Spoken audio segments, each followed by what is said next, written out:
live on Facebook. I'm going to start recording this session.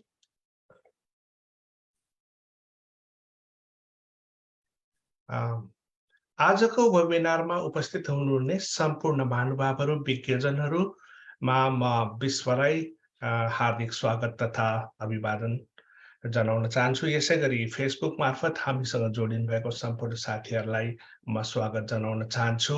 आज हामीसँग विशिष्ट व्यक्तित्व प्रोफेसर डाक्टर मार्टिन ग्यान्सले हुनुहुन्छ। उहाँ भिएनाको प्रोफेसर हुनुहुन्छ। उहाँ आजको प्रस्तोता।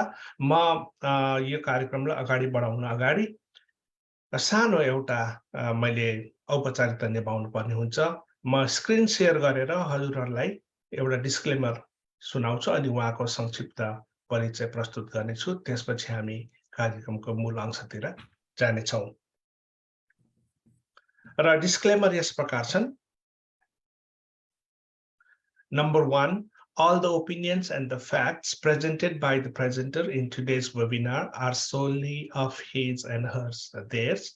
Kirati Biswaman's absolves itself from entailing or enticing legal or civil claims or consequences. Number 2, there has been no explicit or implicit material monetary transactions between the presenter, participant, and Kirati Biswaman's in today's webinar. Number 3, Kirati Biswaman's is privately hosted non-political digital platform for the upliftment of Kirati community. It has no affiliation whatsoever with any political and non-political organizations inside, outside the US. Number 4, Kirati Biswaman's reserves the right to use the content of the webinar in other social media at its discretion. By joining the webinar, the participant gives his or her consent to the use of recorded material in any other social media platform. धन्यवाद आलाङले। अब म हजुरहरुतर्फ आजको प्रस्तोता professor doctor ग्यान्सलेको छोटो एउटा परिचय राख्न चाहन्छु। उहाँको शुभ नाम मार्टिन ग्यान्सले। उहाँको जन्मस्थान जर्मनी। उहाँको नेशनलिटी जर्मन। एजुकेसन 1982 मा उहाँले मास्टर्स गर्नुभएको थियो anthropology, Indology and philosophy Heidelberg युनिभर्सिटीबाट। त्यसपछि 1989 मा पीएचडी गर्नुभयो उहाँले anthropology, Indology and philosophy again Heidelberg युनिभर्सिटीबाट। 1998 मा पीएचडी गर्नुभयो, second PhD in habilitation in cultural anthropology Heidelberg युनिभर्सिटीबाट। मैले यहाँ एडी लेखेको चाहिँ नेपाली सालसँग कन्फ्युजन नहोस् भनेर एडी लेखेको छु। यो सबै विक्रम सम्वत होइन, तर अंग्रेजी सालमा छ यो। उहाँको छोटो आफ्नो करियर प्रति उहाँले 1987 बाट 1993 80 सम्म चाहिँ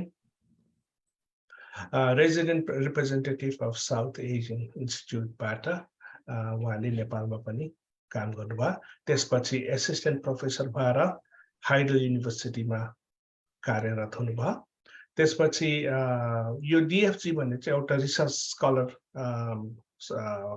ग्रुप जस्तो रहेछ जर्मनीमा, उहाँले त्यसमा पनि काम गर्नुभयो। अनि त्यसपछि 1999 to 2080 मा टेम्पररी हेड अफ डिपार्टमेन्ट त्यही युनिभर्सिटी हाइडलबर्ग युनिभर्सिटीमा। 2000 देखि 2003 एडी मा उहाँले रिसर्च फेलो भएर बनारस हिन्दू युनिभर्सिटीमा पनि उहाँले केही 2-3 वर्षसम्म बिताउनु भयो। 2004 2006 उहाँले लिप्सिक, I hope I'm not butchering the name, युनिभर्सिटीबाट उहाँले नेपालमा धेरै प्रोग्रामर ल्याएर कार्यरत हुनुभयो। 2007 2000 देखि 2022 सम्म फेरि cultural intellectual history of modern South Asia university भियनाबाट उहाँले गर्नुभयो। अनि जुन 2023 मा उहाँ चाहिँ international centre for advance studies आइकास्टबाट दिल्लीमा सिनियर फेलोको रूपमा उहाँले काम गर्नुभयो।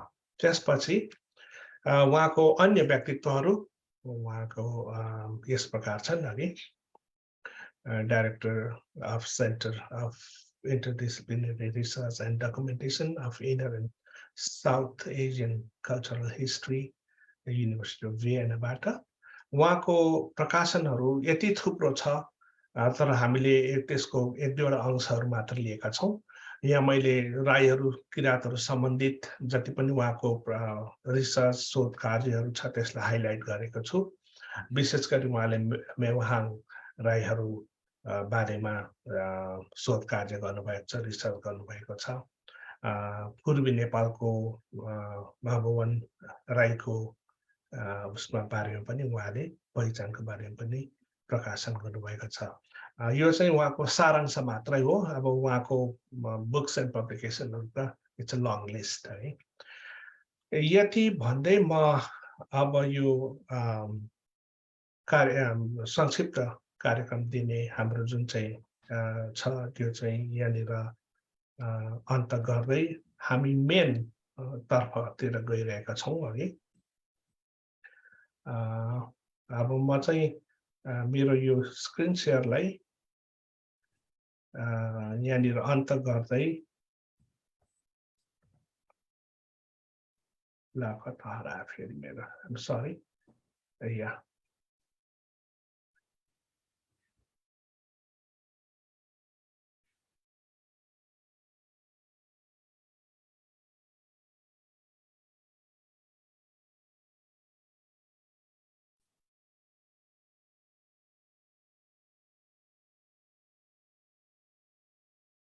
अब म पुनः एकचोटि हाम्रो डाक्टर ग्यान्सलेलाई यो आजको वेबिनारमा स्वागत जनाउँदै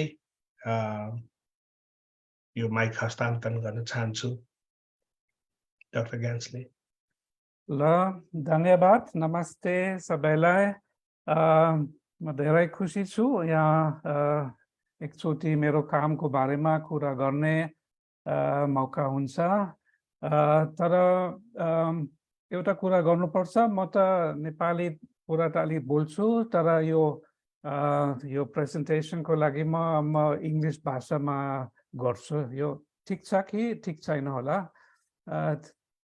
म अलिकति त नेपाली पनि अनुवाद गर्दैछु, तर मेरो विचार छ पहिले त इङ्ग्लिस बुझिन्छ, त्यस कारणले काम त लेख्ने काम त इङ्ग्लिसमा छ, त्यस कारणले इङ्ग्लिसमा अलि सजिलो हुन्छ। यो ठिक छ कि? ठिक छ, हुन्छ। अब पछि त यो डिस्कसनको बेलामा हामी पनि नेपाली भाषामा पनि हामी गर्न सक्छु। अब एकचोटि म मेरो स्क्रिन सेयरिङ गर्छु।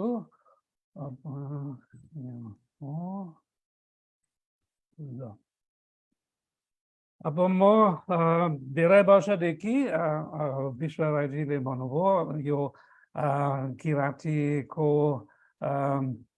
ओरल ट्रेडिसनको बारेमा अनुसन्धान गरेको थिएँ। अब खास म 1987 देखि यो मेवाहाङ राईमा मैले पिएचडी को लागि अनुसन्धान गरेको थिएँ, अनि त्यहाँदेखि म अरू फिल्डमा पनि ल्याङ्ग्वेज फिल्डमा पनि अध्ययन गरेको। नोभेल किशोर राईसँग म डोबेस प्रोग्राममा अनि विष्णु राईसँग पनि डोबेस प्रोग्राममा हामी छिन्ताङ र पुमा राईको बारेमा अध्ययन गरेको छु। So today I will talk about this main field I was working in since 1984, in fact, when I started my field work among the Mewang Rai.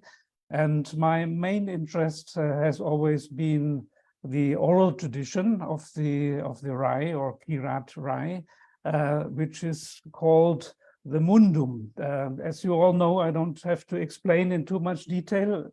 You all know that the oral tradition, let me just see how to, I cannot move my screen, let me see.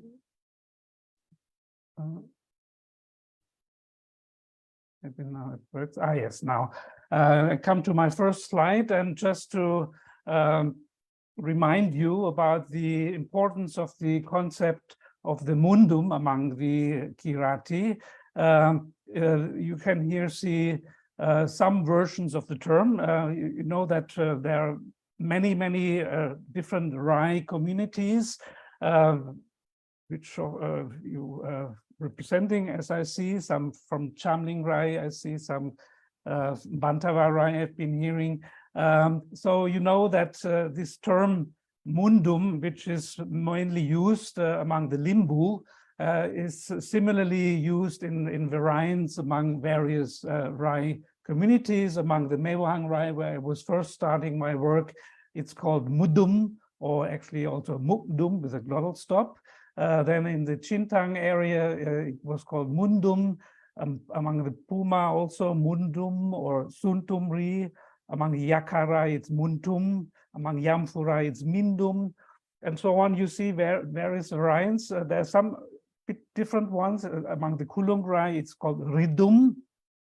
And among the Chamling Rai, it's dumla, as far as I know, and Tulung Rai also dumla.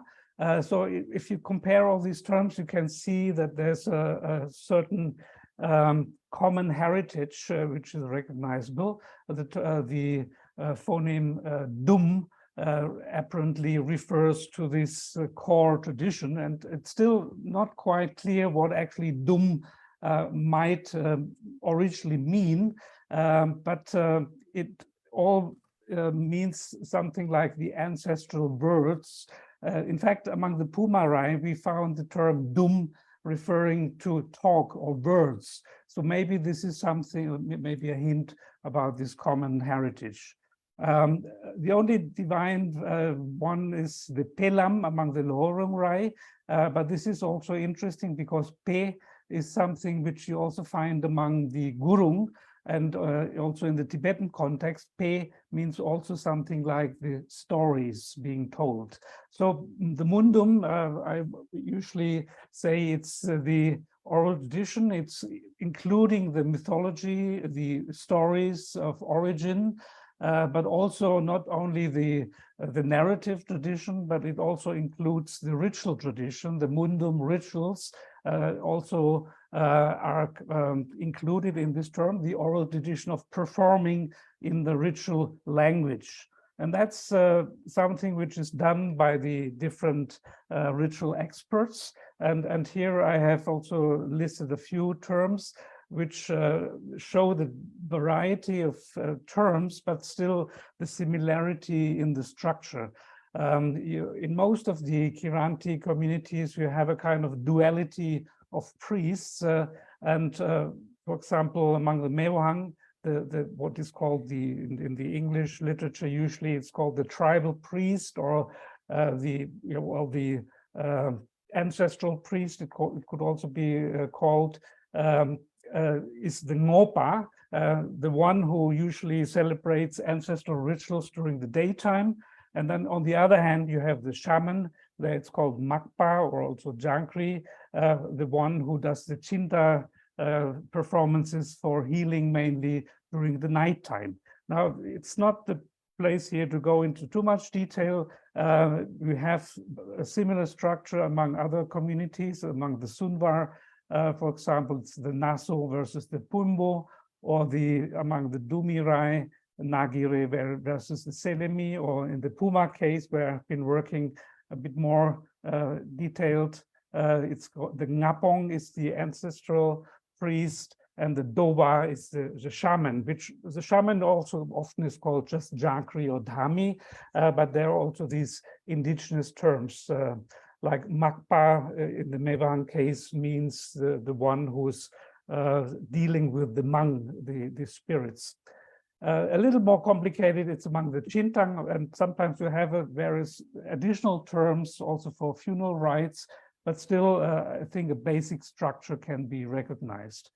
Then what I just mentioned is that it's not only the narrative tradition which is included in the concept of mundum, but it's also the ritual language. And this is something which I have been studying in more detail in my after my PhD. In my PhD, I basically studied the narrative tradition, the stories of origin, starting with the creation of the world. I'll come to that in a minute.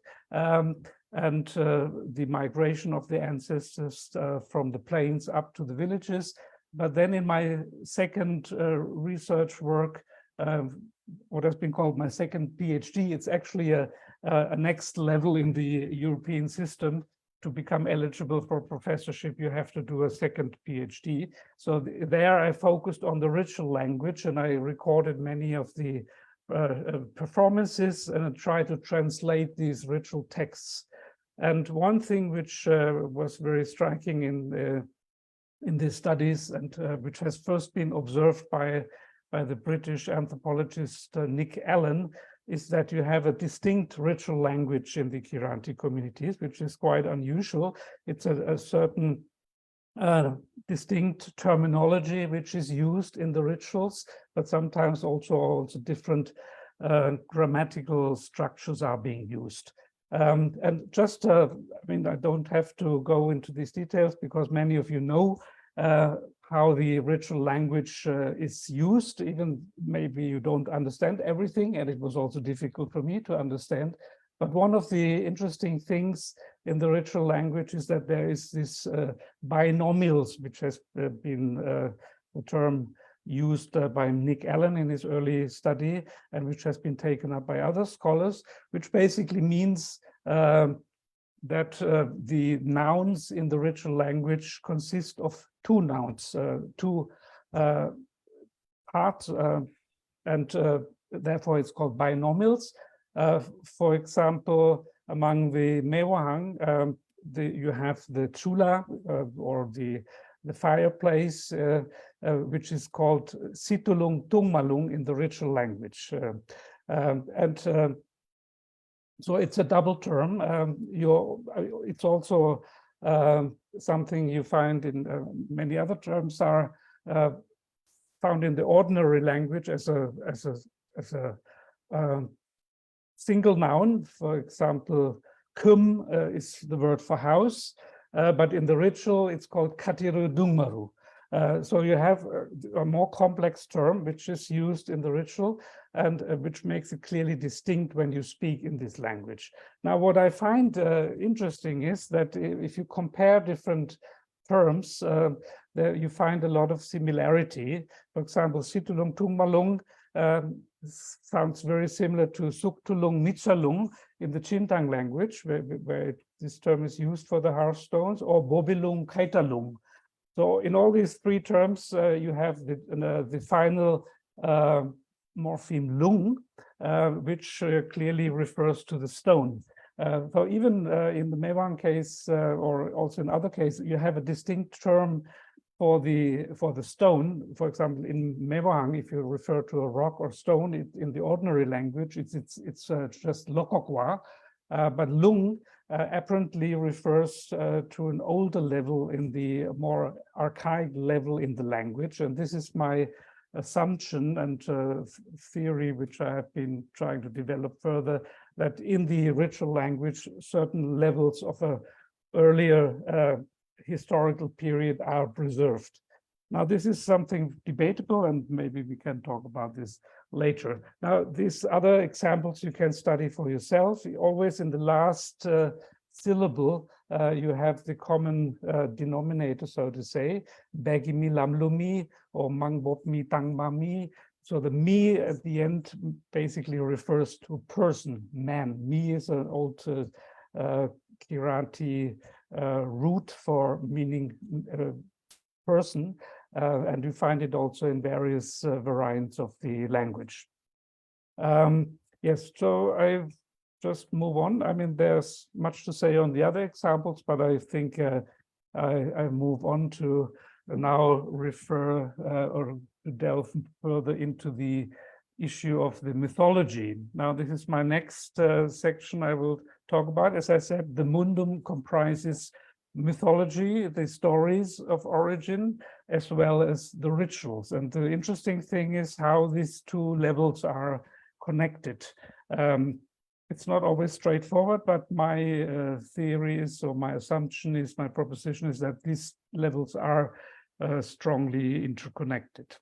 Now, the one important feature of the mythology, which I want to point out in my talk today, is that there is a common notion of space in all the different stories and also in the rituals, which is recurring on many levels. And this is the idea that the origin of the Kirati was down in the plains at a place called by various names, and that then from there on they moved upwards into the hills, spreading and migrating into different valleys where they eventually settled.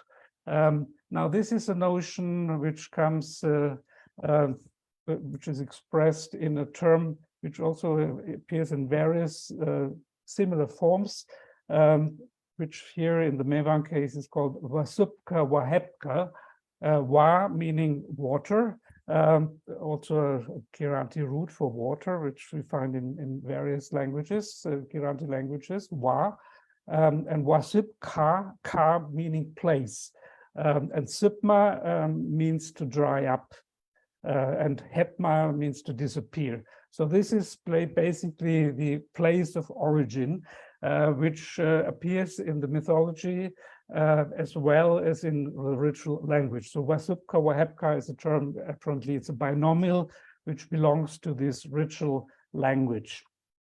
Now, you can read this. This is just one version of the various myths I have been studying. I just can sum it up briefly. It means in this version that there's this idea that there was a clump of earth, Bakapumma, which came from above, from the source of the rivers, flowed down and ended up in the plains. That was before any human beings were existent in the world.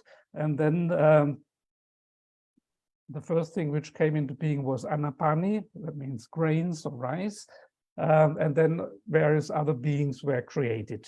Now this is a version which I only, which is not so common, but which basically points out that there was an earth clump which came from above, was flowing down the rivers and ended up at this place in the plains. And then eventually humans also, after then chicken and pigs and other animals were created, then human beings showed up. Now, this is not the most common version. The more common version, which you probably all know, is about Sumnima or Somnima in the Mewang case and Paruang, the episode about the two creator ancestors who were there in the beginning, the first human or divine humans, you could say. They are not ordinary humans, they are divine humans. And some in the beginning, it was said there were only women, only goddesses, female beings on the earth. And then eventually Sumnima was looking for a husband because there were only women, and she wanted to have a husband.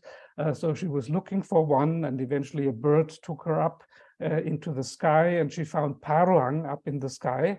But Paruang was very ugly, it was said. Some say he had a huge goiter, and so she rejected him. And following that, Paruang resorted to a trick. He dried up the world, and this is where again the term shows up.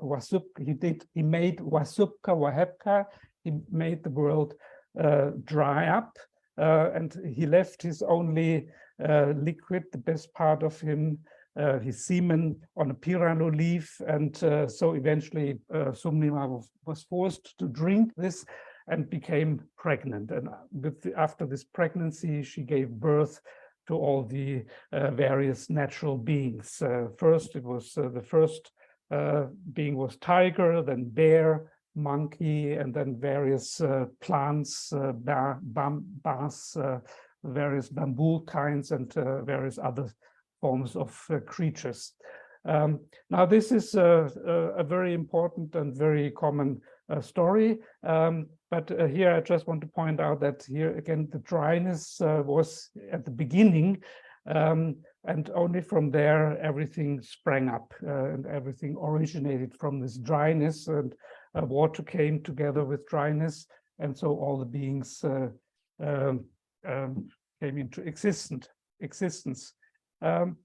Then I think most of you will know these stories. I don't have to repeat them, but another important story which shows that this is not only the origin of human beings, but the origin of the whole cosmos, so to say, because there is a further episode about the four brothers, the tiger, bear, and other animals who were the children of Sumnima. So Sumnima becomes the mother of everything. But then in a further story, there is recounted the episode that actually Tiger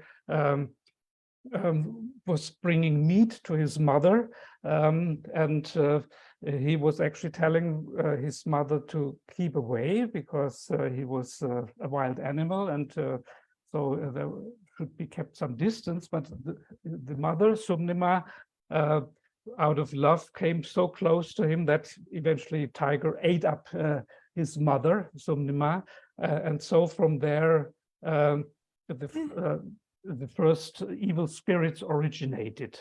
But Tiger eventually was also killed by the bamboo arrows, and so from Tiger also evil death spirits originated. So you see that these stories, they are not just pastime narratives to tell for entertainment, but they more or less create the whole universe of spirits and other beings. And this is important now because this is what eventually is dealt with in the rituals. But now I will come to this next term. I already mentioned this notion of the Wasupka, Wahepka, or in other languages it's similarly called, but it's actually a place which also is known by the term Koalung or Kogwalung. And this is something which most of you also will know well. This is actually the term usually referred to when referring to the place where everything started and everything was born. And this is, again, somewhere down in the plains. And the notion is generally that all the waters flow down in the plains and that they actually then dry up. So it's not so much the notion that they, which you would expect, that they flowed into the ocean side, but there was no notion of an ocean in these traditions. So it was rather the place of Koalung, which is a kind of hole in the ground where everything more or less disappeared, but also originated. And this place is often today actually now identified with Barakchetra, the place, the famous pilgrimage site close to Dharan, which you well know. It's a famous Hindu pilgrimage site, but also symbolically important for the Kirati. And in ritual, this place is called Koalung, but also Somni Sima Yasiten in one ritual, which I'll refer to in a minute. So it's a place where Somnima died. So it's clearly the location where all these mythical events, which I described shortly, happened. And it's also sometimes called Bachuho Taruho, which means a place where the Taru live, but also it's a place where the notion is that there's a lot of rice and a lot of fertile land. Now, just to give you an impression how it looks like, if you look from, this is from the Chintang area, Chintang village, looking down, it's not a very good photograph, I have to admit, but you see here, you see here the plains, and you see here the Saptakoshi river, which comes, as you know, in Bharatchetra, all the 7 koshis come together. and eventually join to flow down into the south. So this is basically how the traditional original Kiranti have viewed the plains as a place where you see a lot of water flowing into the distant horizon. And also, as I mentioned, this is actually now the pilgrimage site. This is close to the Doban, the confluence of the 7 rivers, Barakshetra, so the sacred site of Varaha, the deer, the boar, the wild boar being celebrated and worshipped by the traditional Hindus. So, as I said, this is a place. It's not all the same. We could argue it's not all the same place, but it's all somehow merged in the imagination. This Koalung and Barakshetra, for many, it's a similar place. Even though now I have also heard stories or people showing me photographs of where the actual Koalung is located in the river. Some have shown me images of a big rock in the Saptakoshi, saying that this is actually Kokwalung. But again, we can discuss this later. Maybe you have something to add here. Now I come to my next section, which is the rituals. And here I want to stress the importance of ritual journeys, the kind of travels which shamans or ritual experts undertake. And this is another important feature in most of or many of the Kiranti rituals, that the shaman or priest not only gives offerings to divinities, that's another important activity, of course, but often he goes on journeys. And this is just a map which I created many years ago when I discussed one ritual celebrated by the Mewang called Mamangme. This is the spirit. Mangmame is the spirit which came from Mamakshi, from these evil spirits resulting from the death of Sumnima. And it's because she died as a mother, and in fact she was pregnant when she died.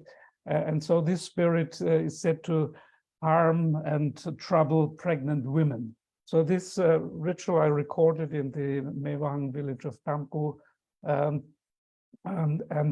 there the shaman tried to get rid of this spirit. There was a pregnant woman who had troubles, some sickness. She didn't feel well. So in order to improve her state, the shaman guided first, took the spirit around the area and eventually led the Mamangme spirit down the Aron River,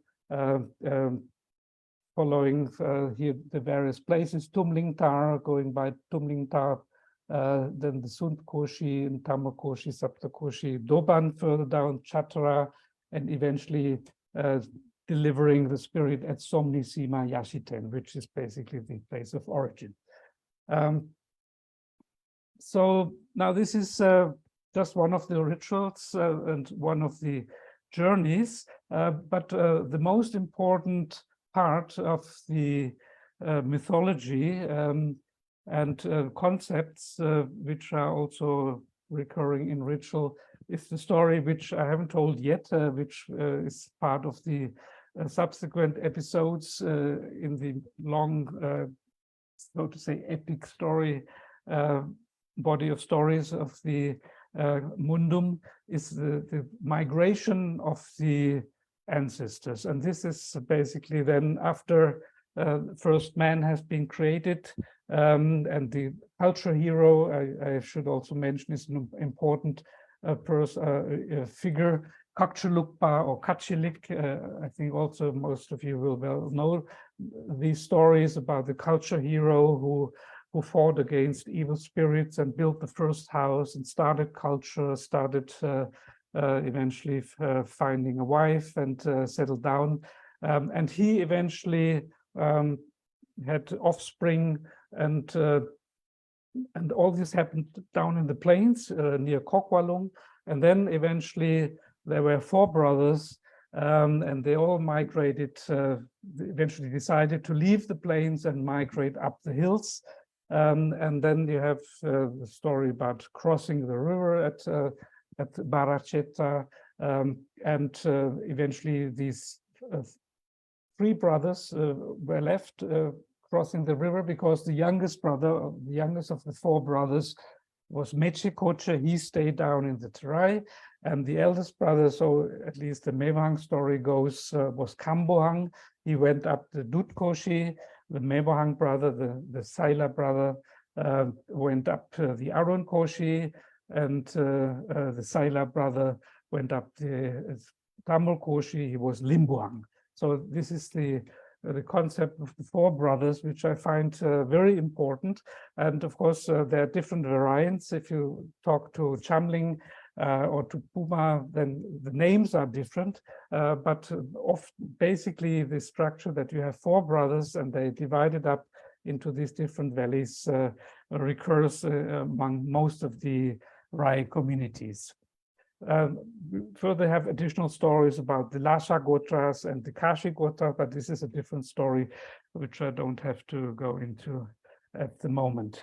But this is very important because I think this shows the traditional notion of how the unit of the Kirati, the ethnic group of, or the ethnic unit of Kirati, is conceptualized in this mythological concepts, because it clearly, for me, it shows that it shows this unity, and that the differences of the different groups and languages is rather not one of essence, but the result of different migrations. Now, to come back to my argument that there is a strong link between the mythology and the ritual, I will come to one short example, which I find very important. This is the ritual called Saya Pokma.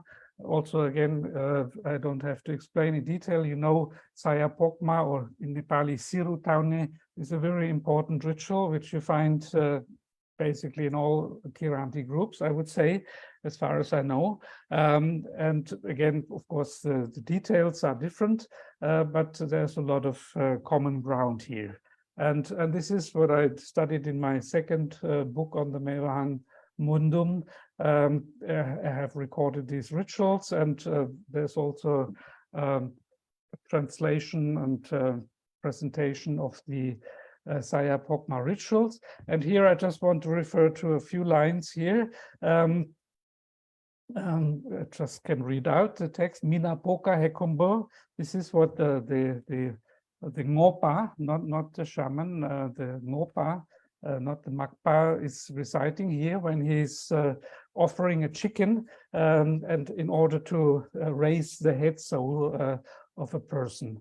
And here again, it's important that the place of origin is referred to in quite some detail. And Poka means the place.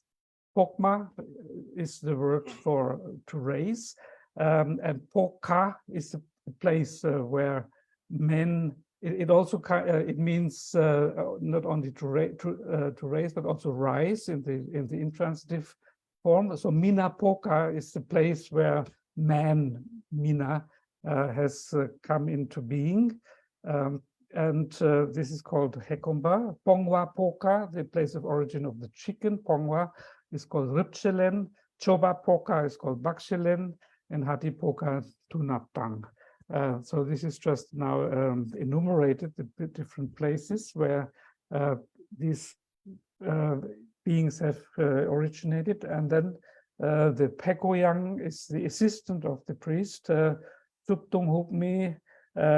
Now this is the words which are said during the time when the chicken is killed with a tap on the back.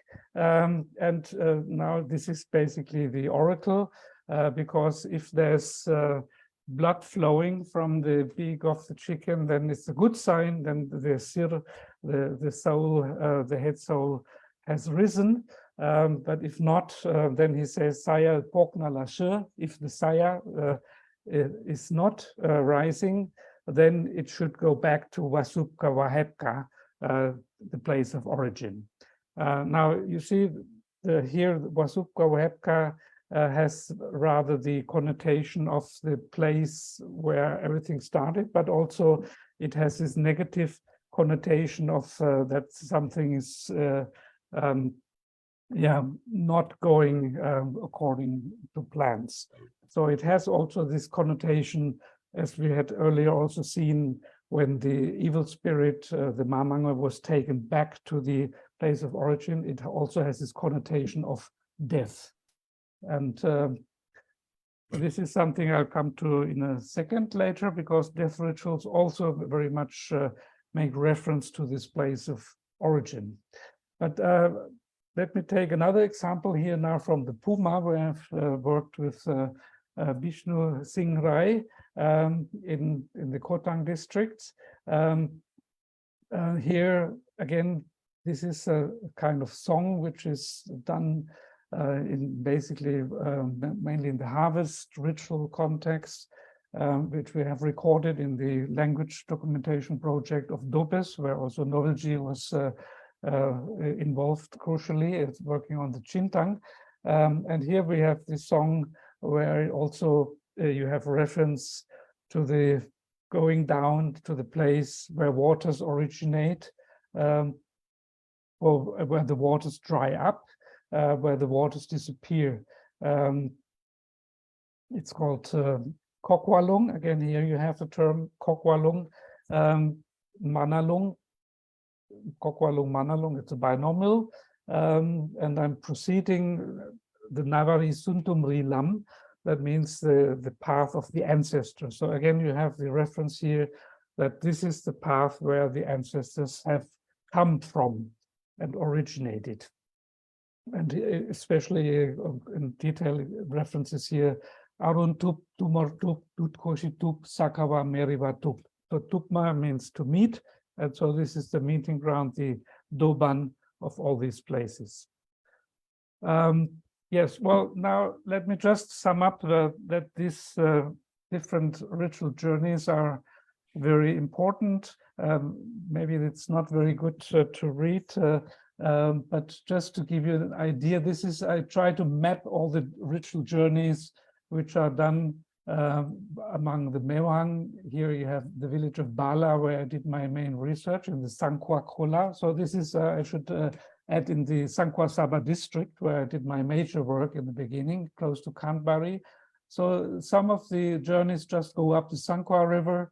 There's another journey which goes actually all the way through Kantbari and Chainpur up the Tamur Koshi, almost up to the Kanchenjunga area.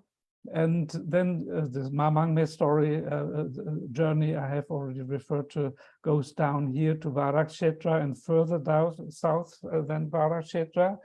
And then there's another ritual where the shaman actually travels straight in the vertical line through the sarang. It's called Sarang Dev ritual, and he goes straight up through the sarang and the roof of the house, and he comes back down on the return journey after having met the divinity. He comes back through Namchi Bazaar and then on the ground through Chaurikarka, through the Sherpa area, and Mahakulung back to Bala. So this is just to show you that these ritual journeys express this quite detailed knowledge about space in these villages where people often haven't really traveled very far. And I found it quite astonishing that there's such a detailed knowledge, because these journeys are given quite in some detail, because all the villages and places are enumerated, rocks are enumerated, the rivers are named in the ritual language. So there's a quite detailed knowledge of space, even among people who have never been to these places. So let me conclude here this section on the journeys. I mean, it's interesting that there's a kind of ambivalence about this place of origin, and I found it somehow described well in an article by a German religious studies scholar who studied places of origin in other cultures, and he said, he writes in an article, to derive from the origin means on the one hand to come from the origin, to carry on the power of origin, but on the other hand it also means to cut oneself off from the origin, to have escaped from the origin. So it's not only a good thing to have this contact with the origin, it's also something dangerous. And this is something which I think comes out also in the role of this notion of places of origins in the death rituals, because, and I'll just say a few words on that without going into too much detail. The death rituals, which I have studied among various communities, often also include these ritual journeys, and or mostly they include ritual journeys. The Bato Laune, as it's called in Nepali, is an important part of the funeral rites. First, after the first part of the funeral rites, when the dead body is put in the grave, and the different gifts given, and also some recitations being done. Eventually, after a certain period of days, the main ritual actually to conclude the funeral rites is this guiding away the soul. And this is something which I have studied comparatively, trying to understand where do the souls actually go, and where are they led, where are they guided, because that's another important ritual carried out by the local priests. And here I found that actually often the good, if they're ordinary deaths, and there's a distinction between ordinary deaths, the good death and bad death. So if there's somebody who died in a murder or an accident, then it's a different path which is taken. And so in the cases of good death, usually it's the soul is taken uphill, or in the case of the Mewahang, it goes straight up to Vaikunta, they say. In other areas, they have, among the Limbu also, it's quite clearly in the north that they take the souls. But in other cases, if there's an inauspicious death, a bad death, so to say, then the soul is taken down to the place of origin. And now this, just I show you a few pictures of these death rituals. Again, here among the Mewahang, you have these white flags, which are very important. And so this again shows that now the soul of the dead is taken on a journey, and the priest has to take care that the soul takes the proper path, and that not other souls are following. Now, a few similar rituals you find among the Pumarai. I have some screenshots from a film we did. Again, here the soul is taken down to the south, again quite explicitly to the place where all the waters dry up. And here, just again from the ritual texts, a few lines to give you an impression. Here, it's a place of danger and pain. The path is called Nawama Pirima Lam. Lam means the path. Malaha Jala Lam. Sari Hawa, Sapmong Hawa, where Sari means affliction and Sapmong means Sari means illness, and Sapmong means witchcraft, where these dangers are lurking. And then again, Wasep, Langka, Wamaka. Again, these are the places of origin where the waters dry up. Here, the priest says, I dispel evil or sickness, sari, and I dispel kuya, death. Now, I will stop here as just a final observation. Let me also point out that I have been working on applications, especially among the Limbu, but also among Rai. As you know, in recent times, many of these ritual texts which I've been studying as oral texts are now being printed. They're written down. Bairagi Kaila is a very important figure who has worked a lot on this, but also among the Rai, many of these texts have been printed and preserved. So the oral tradition of the Mundum is now becoming more and more also a written tradition. And I think this is an important observation to make, because I think in the long run, this will also change the tradition. Okay, I think I will stop here to give you also time to ask questions and also to discuss things. Thank you very much. Thank you so much, Professor Dr. Gaenszle, for sharing your wealth of knowledge with us. Now, before we move on to second part of our program, I'd like to request our co-host, Arita Rai, to for the meet and greet section, please. Namaste, Seva, सबैलाई, and धन्यवाद Martin जी, धेरै राम्रो तपाईले हामीलाई ज्ञान दिनुभयो हाम्रो आफ्नो ओरिजिनको बारेमा। कति त थाहा थिएन, हामीले अब राई भइकन पनि थाहा थिएन कति कुरा, धेरै एनलाइटमेन्ट भयो हैन। अब यसको साथसाथै पहिला सबभन्दा क्वेसन आन्सर सुरु हुनुभन्दा पहिला यहाँ हामी नयाँ फेसेसहरु पनि देखा हुनाले उहाँहरुको बारे पनि चिन्न जान्न राम्रो हुन्छ। एउटा त हाम्रो नर भूपाल मेवाहाङ, उहाँ ताम्कुको हुनुहुन्छ। बाला मार्टिन सरले बाला भन्नुभयो, बालाको छेउको ताम्कु, उहाँ ताम्कुबाट जोइन गर्नुभएको छ। अलिकति केही भनिदिनु होला नर भूपाल सर हजुरले।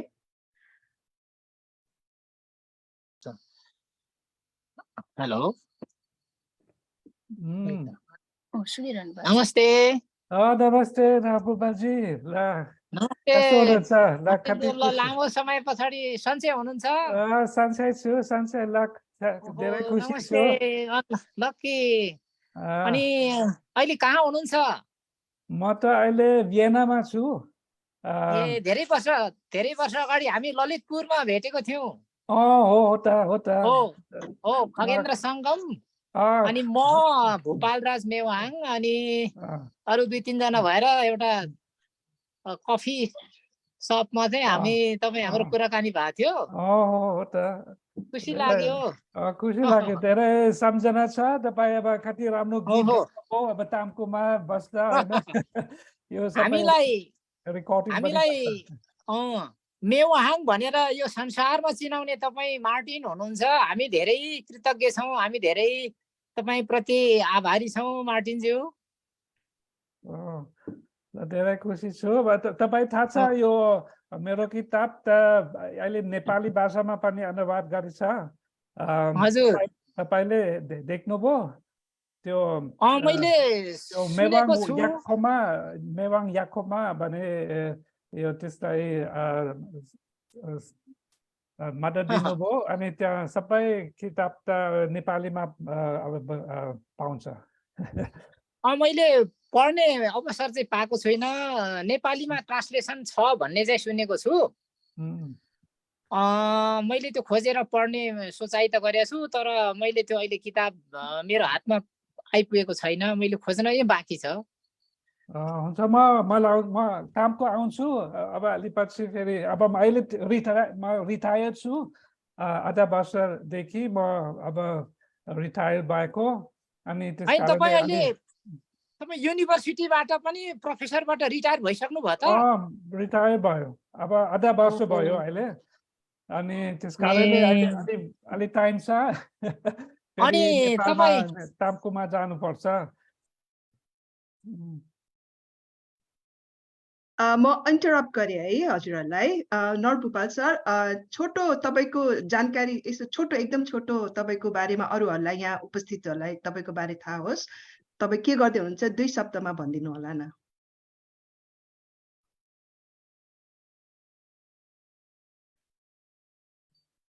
फ्रोजन भयो जस्तो छ हो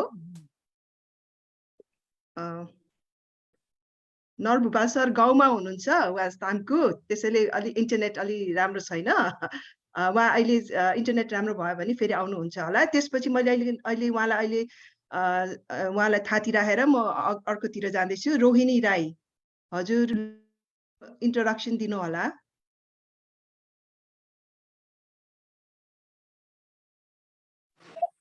हेलो मलाई भन्नुभएको होला रोहिणी राई भनेर देखाएको छु हजुर होला हजुर हो त सरी आई जोइन्ड अलिक लेट म चाहिँ I am a lecturer in Brunel university London हुनु चाहिँ म सिक्किमको हो अनि म चाहिँ थुलुङ राई अन्त यो चाहिँ मेरो अङ्कलले देखाइदिनु भएको थियो फेसबुकमा आई सो दिस एडभर्टाइज यो इभेन्ट अन्त मैले चाहिँ just out of you know curiosity र नलेजको लागि मैले जोइन गरेको आज मेरो क्वेसन भन्दा पनि एउटा आम क्युरियस कि हामी चाहिँ सिक्किमको राईहरू है हामी अब हुनु त राई हो if there is any work around हुन्छ नि सिक्किमको राईहरू इफ सरलाई के थाहा छ भने भनिदिएको भए राम्रो हुन्थ्यो खै त यो म त सिक्किममा पनि ट्राभल त गरेको छु म पुगेको छु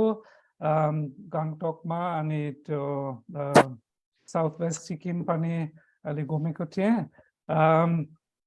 तर अब अहिलेसम्म त यहाँ स्टडी गरेको छैन म त्यो किताबबाट मात्रै थाहा हुन्छ अब त्यो सिचुएसन सिक्किममा नेपालभन्दा अलि फरक छ यो कल्चरली एउटा कुरा हो तर पोलिटिकली सिचुएसन त फरक छ तपाईँलाई थाहा छ त्यस कारणले अब तुलाउनु पर्छ सिचुएसन त सिक्किममा के छ भने त्यो यो शेड्युल ट्राइब स्टेटसमा खोजेको त्यस कारणले त्यहाँ यो पोलिटिकली त्यो सिचुएसन त्यस्तै छ कि यो आफ्नो ट्राइबल स्टेटस देखाउनु पर्छ त्यस कारणले म त्यहाँ पनि एकचोटि अब दार्जिलिङमा पनि राईहरू मैले भेटेको थिएँ तर त्यहाँ पनि त्यो राईहरू त थुप्रो छ म थाहा छ दार्जिलिङमा पनि अनि सिक्किममा पनि तर कल्चरली त सिचुएसन फरक छ त्यसलाई चाहिँ सो आफ्नो यस्तै ओरल ट्रेडिसन अलि हराउन लागेको छ जस्तो लाग्छ त्यस कारणले अरू मुभमेन्ट पनि छ त्यस्तै युमा रिलिजनको कुरा त्यहाँ छ अथवा अब के छ भने त्यो लिम्बूहरू पनि फेरि अर्को कुरा हो त्यहाँ एउटा कुरा मैले हेरेको छ भने त्यो नेपालमा त राई लिम्बू सँगसँगै हिँड्छ अब उनीहरू त किराँती नै भन्छ एउटा नै हो किराँती एउटा नै हो तर सिक्किममा के कुरा फरक छ भने त्यहाँ लिम्बू र राई धेरै फरक हुन्छ त्यो लिम्बूहरू आफ्नो लिपि पनि छ अनि उनीहरू राईहरूलाई यो लिपि चलाउन दिँदैन भन्छ अनि नेपालमा त्यस्तै छैन त्यस कारणले सिचुएसन पोलिटिकली ऐतिहासिक कुरा हुनाले अलि फरक छ हो एब्सोल्युटली सिक्किममा लिम्बूहरूलाई छौँ पनि भन्छ है अन्त लिम्बूहरूलाई इन्डिजिनस पिपल अफ सिक्किम पनि मानिन्छ राईहरू चाहिँ बिचमा यता न उता त्यस्तो छ बट अल्सो तपाईँले भन्नुभएको ठिकै हो सिरिजुङका स्क्रिप्ट लिम्बूकोले मात्रै चलाउँछ सिक्किममा अन्त राईहरूले आफ्नै स्क्रिप्ट निकालेको छ मेरो अङ्कल हुनुहुन्छ यहाँनिर अहिले गेस्टमा अन्त he is in AKRS Akhil Kirat Rai Samaj of Sikkim so it's the Rai peoples Samaj अन्त उनीहरूले निकै काम गर्नुभएको छ around preserving the culture, preserving the language. So thank you so much for your answer. Thank you. Thank you. Thank you. हुन्छ अब हामी अरू अब नयाँ फेसेसहरू त हामी प्राय जसो छैनौँ होइन हामी प्राय आइरहेको हामी एकअर्कालाई चिनाजाना नै छौँ तर पनि हाम्रो मार्टिन सरको लागि चाहिँ नयाँ हुनसक्छ त्यसैले छोटोमा सबैजनाले एक सप्ताहमा आफूलाई चिनारी गरेर यदि प्रश्न छ भने सँगसँगै बताउनु भए पनि हुन्छ म यहाँ बाजे यहाँ सन्तमान काकाकोबाट जान्छु हजुर नमस्कार सेवा म सन्तमान राई म चाहिँ त्रिभुवन युनिभर्सिटी जियोलोजी डिपार्टमेन्टको फर्मर प्रोफेसर हो म चाहिँ अहिले रिटायर्ड र हाल क्यानाडामा बसिरहेको छु ओटावामा परिवारसहित र प्रोफेसर मार्टिन एकदम thank you very much for your really nice presentation हैन हामी एकदमै तपाईबाट धेरै कुरा सिक्न पायौं अरिता उहाँले भन्नुभयो जस्तै धेरै कुरा सिक्न पायौं मलाई एउटा हजुरलाई प्रश्न सोध्न मन लागेको हजुरले अरुण भ्यालीमा मेवाङ राईको एकदमै गहिरो अध्ययन गर्नुभयो म इलाम जिल्लामा बस्छु मेरो परिवारहरू मेरो गाउँमा पनि मेवाङ राईहरू हुनुहुन्छ मलाई थाहा छैन उहाँहरूले भाषा बोल्नुहुन्छ हुँदैन मेरो प्रश्न चाहिँ हजुरलाई यो अरुण भ्यालीबाट मेवाङ राईहरू चाहिँ अन्य नेपालको कुन भागमा उहाँहरू के भनौं उहाँहरू आफ्नो बसाइसराई गर्नुभएको यहाँले अध्ययन गर्नुभएको छ भने यसो हामीलाई overall geographical distribution of Mewahang Rai भन्नेमा थाहा हुन्थ्यो कि भन्ने हजुरलाई एउटा मेरो अनुरोध हजुर धन्यवाद म मेरो धर्मपत्नीको पनि परिचय दिन अनुरोध गर्छु नमस्कार सेवा म तारा राई म पनि अहिले यहाँ क्यानाडामा छु म पनि एन्थ्रोपोलोजीको स्टुडेन्ट हो Okay, thank you. Martinji, I think we should take 3 questions and then you can answer it. So if you could just write the query and then we can proceed with the other one. Ajur, Durba Baje Ajurko. छोटो परिचय र केही प्रश्न छ भने राख्दिनु होला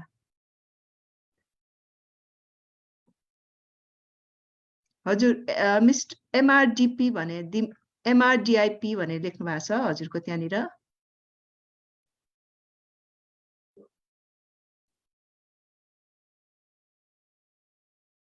हजुर सुन्दै हुनुहुन्छ एमआरडीआईपी दीप भनेर देखाएको छ मैले लेखेको छु त्यहाँ नाम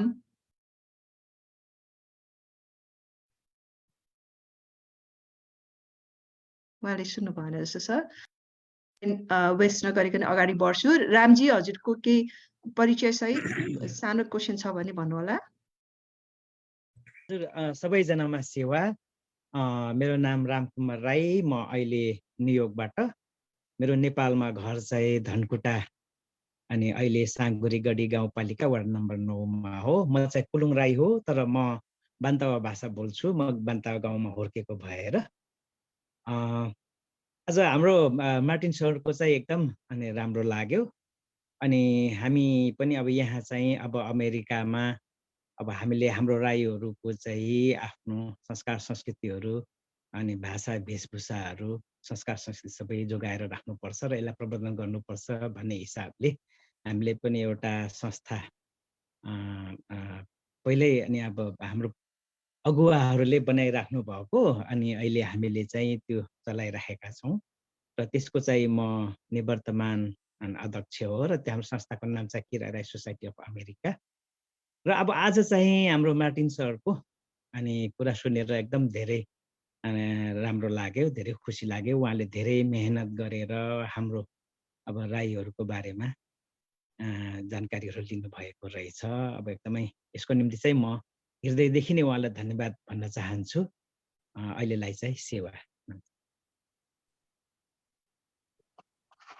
धन्यवाद रामजी अब हामी अब सन्दीप चामलिङ छोटो परिचय र तपाईको प्रश्न छ भने राख्दिनु होला हुन्छ सबैलाई नमस्कार म सन्दीप चामलिङ राई मेरो घर चाहिँ पाँचतर रवि म अहिले पेसाले चाहिँ म क्लाइमेट पोलिसीमा काम गर्छु र म डब्ल्युएफ इन्टरनेसनलमा सिनियर एडभाइजरको रूपमा छु र म अहिले सिङ्गापुरबाट जोइन गरिरहेको हो र मलाई विश्व सरले इन्भाइट गर्नुभएको थियो र इभन मेरो काकाले पनि जोइन गर्नु भनेर भन्नुहुँदै थियो। म नोबल केशर राईको भतिज हो र Dr. Martin, really appreciate your presentation. No any question, I learned a lot, including my own culture and tradition, and thank you so much for this opportunity. धन्यवाद सन्दीपजी। अब म दुर्जा मामा हजुरको लागि हजुरको छोटो परिचय र प्रश्न छ भने राख्दिनु होला। Thank you. Namaste. Professor Dr. Gaenszle is really nice presentation. अब मैले चाहिँ मेरो घर भोजपुर जिल्ला दिल्पा, म बान्तवा भाषी। I was Chief of Armed Police Force of Nepal and retired 5 years ago. And मेरो क्वेसन हैन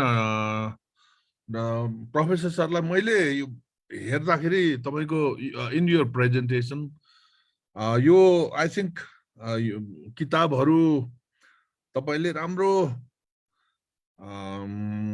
लेख्नु भएको होला, मैले पढेको छैन। तर तपाईको यो अलिकति एक दुईवटा कुरामा चाहिँ कता कता मैले यो म त भाषा शास्त्री होइन, तर म बान्तवा भाषी भएको कारणले यो अब जस्तै सुप्तुलुङ भन्छ, त्यहाँ चाहिँ सुप्तुलुन भइरहेछ। हुन त म जान्दिनँ भाषाको त, यो नवीन प्रोफेसर नोबल दाई भएको भए उहाँले भन्नुहुन्थ्यो। अब जस्तै म सुप्तुलुङ हो, त्यो धेरै मैले त्यहाँ देखेँ, मैले टिपेर राखेछु यसरी। हुन त पछि तपाई नेपाल आउँदा म कुरो गर्छु, किनभने यसले अब सुप्तुलुङ हो, खास सुप्तुलुन भइरहेछ त्यो स्पेलिङमा चाहिँ। हुन त अब त्यो म भाषा शास्त्री होइन, तर मैले तपाईलाई भेट्नु पाएँ भने म एकदम बान्तवा भाषा आई क्यान स्पिक फ्लुएन्टली, अनि अलिकति ग्रामेटिकली पनि आउने हुनाले करेक्सन गर्दा अझै बेटर हुन्थ्यो कि तपाईको किताब भने जस्तो लाग्छ मलाई चाहिँ। म किनभने म त बान्तवा भाषी, अब त्यहाँ धेरै कुराहरू मैले टिपेको छु। यो त एउटा तपाईले दिएको सानो प्रेजेन्टेसन मात्रै यस्तो भएको छ, किताबमा एज ए होलमा चाहिँ डेफिनेटली त्यो गर्यो भने अझै बेटर हुन्थ्यो कि भन्ने मेरो कुरा हो। किनभने बान्तवा भाषीसँगै तपाईँ बस्नु हो भने र कुरो गर्नु हो भने चाहिँ राम्रो हुन्थ्यो कि। अब यो रामकुमार दाइलाई पनि थाहा छ, जस्तै हुन त लामो भयो, सुप्तुलुन भइरहेछ, सुप्तुलुङ हो, किन भाषाको कुराहरू त्यो चाहिँ मलाई त्यो फेरि मलाई त्यो थाहा हुँदैन, भाषामै त्यस्तो हुने हो कि म भाषा शास्त्री होइन है, त्यो भएर। तर मलाई चाहिँ बान्तवा भाषा राम्रो आउने हुनाले मैले एड गर्न सक्छु कि when are you coming, Professor Gaenszle, please let me know and we will talk and sit and talk about your book. Thank you very much. This is a great opportunity to say something. Banji, thank you. धन्यवाद Durjoy sir. Martin, I think तपाईको अब दुईटा प्रश्न भयो, दुईटा प्रश्नलाई हजुरले address गरिदिनु होला। Yes, thank you for these questions. अब पहिले मिस्टर प्रोफेसर शान्ताराम राईको प्रश्न एकछिन कुरा गरौँ। खास म मुख्य सङ्खुवा सभामा अध्ययन गरेको छु यो मेवाङको बारेमा, किनभने त्यो उहिलेको किपट भनौँ उनीहरूको अथवा चारीहरू उनीहरूको पहिले बस्ने ठाउँ त्यही नै हो। तर म थाहा छ अब त्यो अब 200 वर्ष अगाडिदेखि त राईहरू धेरै फैलेको छ। कारण के छ भने त्यो अलि स्पष्ट छैन मेरो विचार। त्यो लडाइँ हुँदाखेरिमा त्यो गोर्खा वरमा, गोर्खा लडाइँमा को कारणले यो धेरै राईहरू आफ्नो गाउँहरू छोड्नु पर्यो। त्यसको कुरा यो विष्णु सिंह राईमा पनि एउटा स्टडी गर्नुभयो, अनि त्यो राईहरू यो इन्डियातिर पनि लागेछ, कुनै त पूर्वतिर लागेछ, अनि त्यस कारणले म थाहा छ यो रवितिर बान्तवा थुप्रोहरू पाउँछ। नोबेल किशोर राई पनि अब खास रविमा हुँदाखेरि जन्मेको, तर बान्तवा अथवा खास चामलिङहरू त त्यसको पूर्व छ, उनीहरूको आफ्नो किपट त पूर्व छ। अनि त्यस कारणले अचेल त नेपालभित्र पनि कुराहरू ऐतिहासिकको रूपमा हेर्नुपर्छ अनि त्यस कारणले त्यो मेवाङहरू जुन अब इलाममा छ भने धेरै जसो आफ्नो भाषा त बोल्दैन उनीहरू आफ्नो भाषा धेरै जसो छोडेछ अब लोकल भाषा बोल्छ तर त्यसको खास त राम्रो स्टडी भएको छैन अनि यो इन्ट्रेस्टिङ कुरा हो तर अहिलेसम्म त मुख्य अध्ययनहरू त लिङ्ग्विस्टिक्समा थियो अनि यो लिङ्ग्विस्ट एन्थ्रोपोलोजिस्ट पनि स्टडी गर्नको लागि यो प्लेस अफ ओरिजिनतिर गएको अब त्यहाँ कहाँ भाषा स्पष्ट रूपमा बोलिन्छ त्यहाँ अब स्टडी गर्नुपर्छ अनि एन्थ्रोपोलोजीमा पनि त्यस्तै गरेको छ भने त्यो कारणले त्यो अहिलेको भाषाहरू त्यति राम्रो स्टडी भएको छैन अनि त्यो कारण पनि अब धेरै जसो अब रावीमा म त एकपल्ट त्यहाँ गएँ तर स्टडी त गरेको छैन तर यो जुन त्यो लिम्बुवानमा बसेको राईहरू आफ्नो थर त मेवाङ छ छामलिङ छ के छ त्यो एउटा पाचा जस्तो हुन्छ it becomes a clan because the groups are not as big anymore so there's no such big social distinction so the Mewang become part of a larger clan system so their sub-tribal identity more or less becomes a clan identity अनि त्यही कुरा मात्रै मैले त्यो भन्न सक्छु तर खास त इन्ट्रेस्टिङ कुरा नै हो अनि मेरो विचार त्यसलाई स्टडी गर्नु बाँकी छ हजुर धन्यवाद professor Martin Gaenszle thank you very much thank you for the question and यो अर्को कुरा म त अलि राम्रोसँग त भन्न सक्दैन त्यो खास त लिङ्ग्विस्टिक्स म पनि खास त लिङ्ग्विस्ट छैन म नोबेल किशोर राईसँग त काम गरेको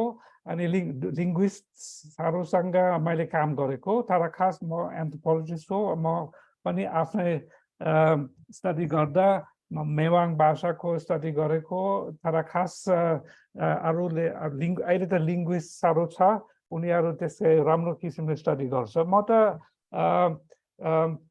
के बुझेछ यो सुप्तु लुङ भनेको लुङ नै हो लुङ भनेको त डुङ्गा नै हो होइन लुङ अनि त्यो एउटा पुरानो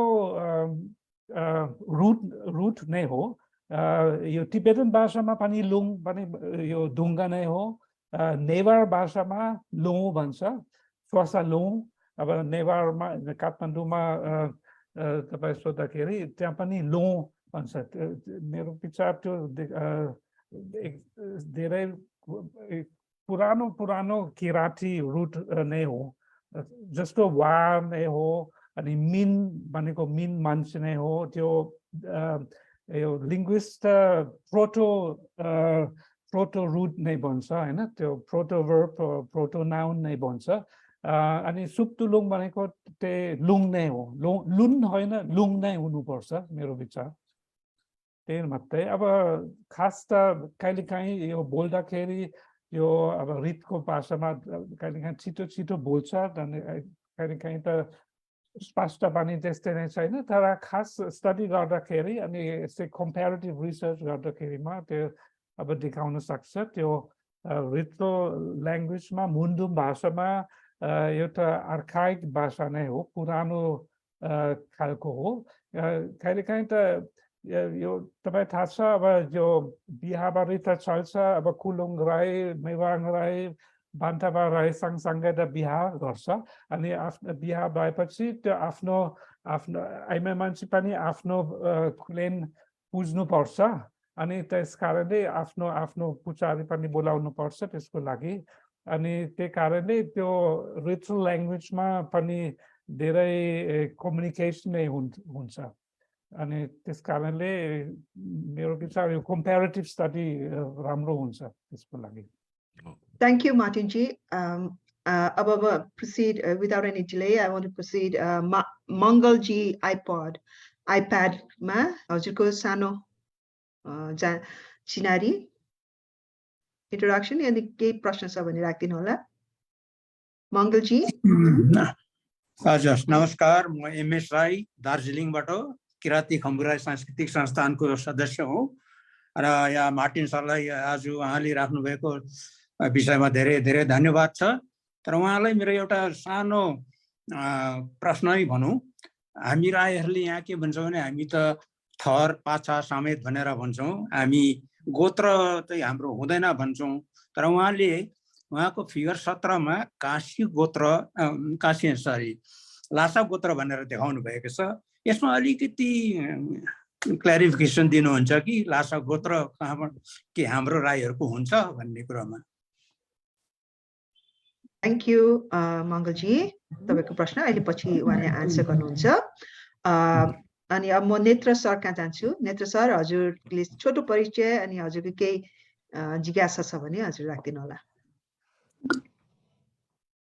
सबैलाई सेवा। विशेष चाहिँ हाम्रो विश्व दाजुले लिङ्क पठाइराख्नुहुन्छ, सम्झाउनुहुन्छ। म सुरुमा चाहिँ अघि फेसबुकबाट जोडिरहेको थिएँ, पछाडि म सिधै जोडिन पाएँ। विशेष मार्टिन सरलाई धेरै धेरै धन्यवाद। नमस्कार सर। नमस्कार नमस्कार, खुसी भयो।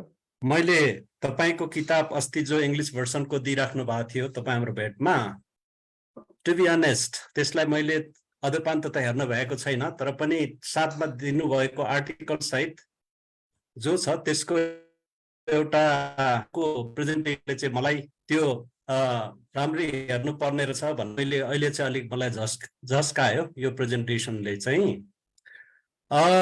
मैले चाहिँ आजको प्रेजेन्टेसनबाट करिब करिब एउटा कुरामा चाहिँ के निचोडमा पुग्न पाएँ, खुसी लाग्यो भन्दाखेरि चाहिँ वल्लो किरात, माझ किरात र पल्लो किरातमा विशेष अहिले भनिएको मेवाङ भाषा भनेको विशेष चाहिँ बालातामको याफु अनि बीचको त्यो माङतेवा, यो चारवटा साबिकको गाविसहरूमा जो बोलीचालीमा रहेको अहिलेसम्म भन्ने नै हो भने मेवाङको ऐतिहासिक थाप थलो जो यो साबिकको चारवटा गाविस, त्यसमा पनि अब सरले ताम्कुमा रहेर जो पहिला आफ्नो रिसर्च स्टडीको सेन्टर बनाएर त्यहाँ अध्ययन गर्नुभयो, सोसियल लिङ्ग्विस्टिक स्टडी चाहिँ हामीले पनि यो मेवाङको गर्दाखेरि प्रोफेसर नवलकिशोर राई सरकै लिडरसिपमा हामीहरूले त्यो क्षेत्रमा करिब 15 दिन जति लगाएर जे हेरेका थियौँ गरेका थियौँ। त्यसमा आज मलाई थप एउटा कुरा चाहिँ के हजुरको प्रेजेन्टेसनबाट थाहा भयो भने यो किराँती मिथमा विशेष हाम्रो रिचुअलको यो जुन एक खालको ट्राभलिङ प्याटर्नमा चाहिँ यो जुन सोलुखुम्बुको नाम्चेको प्रसङ्ग आयो, यो चाहिँ तीनै प्रदेशका वल्लो, माझ र पल्लो किराँत प्रदेशका सबैजसो किराँती यो मिथमा चाहिँ रिचुअलमा चाहिँ हाम्रो जुन बखानमा चाहिँ विशेष नाम्चे भन्दा अलिकति परतिर गएपछि जो स्याङ्बोचे, ट्याङ्बोचे, फेरुचे, लोबुचे, दिबुचे भन्दै यो फेरुचे र दिबुचेको बीचमा चाहिँ एउटा ठुलो ढुङ्गा छ। त्यहाँको स्थानीय शेर्पाहरूले चाहिँ तपाईँ किराँती जोसुकै त्यहाँ जाँदाखेरि यो चाहिँ तपाईँहरूको युङखुलु भनेर पहिला चाहिँ तपाईँहरूको किराँतीहरूको यो चाहिँ ऐतिहासिक थलो हो, तपाईँहरूको संस्कार संस्कृतिको यहाँ चाहिँ उद्गम भएको भनेर भन्ने यहाँ विश्वास छ भनेर उनीहरूले बताउँछन् हामीलाई। र हजुरको पनि अघि प्रेजेन्टेसनमा जुन नाम्चेदेखि माथिको प्रसङ्ग आयो र हाम्रो भेगका पनि जति पनि विशेष दुधकोशी भ्यालीका जति पनि किराँतीहरूको पनि त्यो यो रुट नै हामीहरूले पनि पछ्याउँछौँ। र पछ्याउँदाखेरि चाहिँ त्यही फेरुचे लबुचेको हाराहारीबाट सुरु गरेर नाम्चे हुँदै दुधकोशी लाई पछ्याउँदै तल सुनकोशी भेटेर खुवालुङसम्म पुग्ने नै हो, अनि फेरि फर्केर माथि नै जाने हो। त्यही रुटलाई नै हामीहरूले पनि हाम्रो राईहरूमा पनि आउँछ। र आज विशेष हाम्रो मार्टिन सरको प्रेजेन्टेसनमा पनि यो कुरा एकदमै क्लियरली आएको देख्दाखेरि चाहिँ मलाई अझ जिज्ञासा पनि बढ्यो र तपाईँ हामी सबैलाई यो कुराले हाम्रो रिचुअल प्याटर्नमा चाहिँ एउटा कमन मिथ चाहिँ यहाँनिर छ भन्ने कुरा चाहिँ देखियो भन्ने कुरा। अर्को चाहिँ अघि हाम्रो आइजी साहबले जो प्रसङ्ग निकाल्नुभयो लुङ लु लुन भन्ने यो प्रसङ्गमा चाहिँ यो पञ्चम वर्णको म यो नमा चाहिँ स्वाभाविक रूपमा कहिलेकाहीँ ङको ठाउँमा नको ठाउँमा म यसरी हुन चाहिँ सक्छ नै स्वाभाविक रूपमा। त्यो अझ कति भाषामा त ङ पनि हुँदैन, जस्तो मेरो आफ्नै दुमी भाषामा पनि लु मात्रै भन्छौँ हामी, सुत्तु लु मात्रै, ङ पनि छैन अझ। जबकि हामीसँगै दुमीसँगै रहेको थुलुङ भाषामा चाहिँ फेरि लुङ नै छ, ङ नै छ त्यहाँ चाहिँ। र अघि मार्टिन सरले पनि भन्नुभयो कतिमा चाहिँ ङ नमा नभएर त्यहाँ चाहिँ नेजलाइज माथि चन्द्रबिन्दुको रूपमा चाहिँ लुङ ल भनेर माथि टाँसिएको पनि देख्छौँ। तर पनि ती सबै नै हाम्रो चाहिँ पञ्चम वर्णको ङ नमकै प्याटर्न नै हो। त्यसैले गर्दाखेरि विशेष आज हाम्रो मार्टिन सरको प्रस्तुतिबाट तपाईँ हामीले रिचुअल त्यसमा पनि ओरल ट्रेडिसनमा बेस रहेर उहाँले गर्नुभएको जुन प्रस्तुति हो, विशेष चाहिँ अब सबै डिटेलमा त उहाँको अझ नेपाली भाषामा पनि नेपाली भर्सनमा पनि आएको भन्ने चाहिँ मलाई पनि राम्ररी थाहा थिएन, अहिले मैले सुन्दैछु र ढिलो चाँडो हामीले त्यो पायौँ भने अझ राम्रो छ। तर मसँग चाहिँ उहाँको अङ्ग्रेजी भर्सन चाहिँ सुरक्षित भएको कारणले वन्स अगेन थ्याङ्क्स अलट हाम्रो मार्टिन सरलाई। र तपाईँ हामी जो जति सुनेर लाभान्वित भयौँ, यो प्रस्तुतिले चाहिँ सबैको आँखा खोलेको छ। तर डिटेलमा चाहिँ उहाँको त्यो कृतिलाई नै हेर्नुपर्छ भन्ने लाग्छ। अरनु धन्यवाद। धन्यवाद नेता सर। अब मैले यहाँ अर्को देखाएको छु नोबल मामा, नमस्कार। हजुर आज ढिलो आउनु भयो, सन्चो भएन कि बिसन्चो सन्चो केही? अब हजुरको परिचय दिनु होला। म नोबल किशोर राई, 5 थर निवासी, नेपाली विषय पढेको, त्रिभुवन विश्वविद्यालयमा पढाएको। मार्टिनजीसँग 1992-93 देखि चिन्जान भएको, उहाँको रिसर्च गर्ने विषय पनि थाहा भएको। तर के अरे अरू बेलाको स्याहार बाघ आएको बेला बिस्याहार भने जस्तै नढाँटिकन भन्नुपर्दा 3 बजे बिउजे। म अरू बेला थाहा छैन, 3 बजे बिउजे अनि एकदम जाडो लाग्यो, फेरि सुतेको त अहिले भर्खर बिउजेछु अनि एकदम सरी। तर उहाँको विषयवस्तु मलाई थाहा छ, उहाँको 2टै किताब थाहा छ र त्यो 2टै किताब चाहिँ अङ्ग्रेजीमा छ र त्यो किताब चाहिँ किराँतीहरूले पढ्नुपर्छ। मेवाहाङको उसमा पढेको हो। फेरि यो अघि कुरा उठ्यो कि उठेन थाहा छैन मलाई, तर मैले त भन्नै पर्छ। जर्मनीमा चाहिँ यस्तो व्यवस्था छ, पिएचडी मात्रै गरेर हुँदैन, युनिभर्सिटीमा जानुलाई अर्को सेकेन्ड पिएचडी गर्नुपर्छ। र हाबिल भन्छ, हाबिलिटेसन भन्छ, त्यो पनि उहाँले त्यही नै गर्नुभएको, 2टा पिएचडी मेवाहाङमा। त्यो अघि भनियो पनि होला, सायद उहाँ आफैले भन्न अलिक अप्ठ्यारो पनि भयो होला। र मार्टिनजीले चाहिँ मेवाहाङको संस्कार संस्कृतिबारे राम्ररी अध्ययन गर्नुभएको छ र हाम्रो किराँतीहरूलाई त्यसबारेमा गर्नुभयो होला।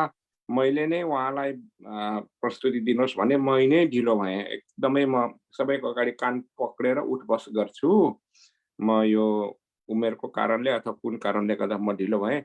मेरो भान्जाको सूचनामा पनि अहिले भर्खर पाएँ, विश्वको सूचना पनि मामा स्टार्ट भयो भने अहिले त खत्तम पो हुन लागेको रहेछ। त्यसकारण अहिले त आइएम एक्सट्रिमली सरी। हामी कतिजना भयौँ? हामी भयौँ, हाम्रो यसमा त 13-14 जनाको हाराहारी थियो।